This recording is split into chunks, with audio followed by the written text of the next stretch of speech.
Now, before we move to talking about the router or routing, and how it's different from switching, I want to introduce another component, which is a hub.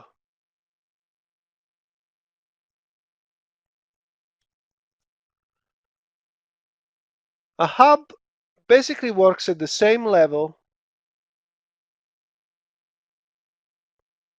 as a switch.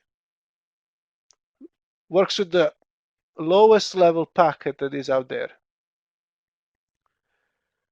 But there is a big difference between a hub and a switch, and that is some sort of smartness, intelligence in handling the data.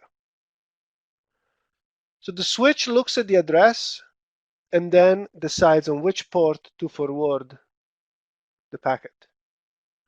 The hub doesn't have any of that. The hub, if the communication is coming here from C1,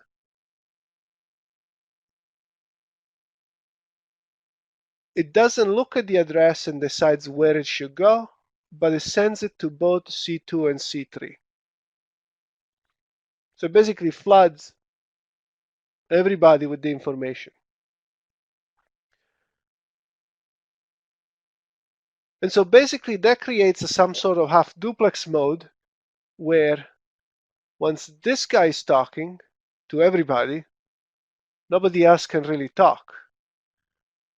Nobody else can really send a packet, otherwise they will collide.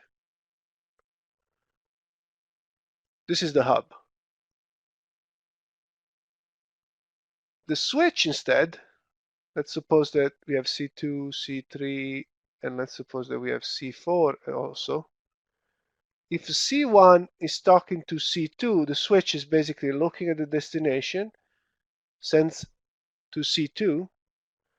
Then a switch is also able then, if there is a communication from C4 that goes to C3, to handle it. And there will not be collisions, because C2 is only listening to what C1 says, and C3 is only listening to what C4 says. And so that basically creates better utilization of the resources.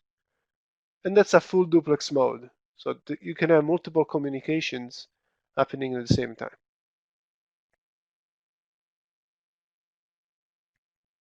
Okay, so this is really the difference between the hub and the switch is the smartness that the switch looks at the address and only forwards it to the proper port instead of flooding it, broadcasting it to everyone.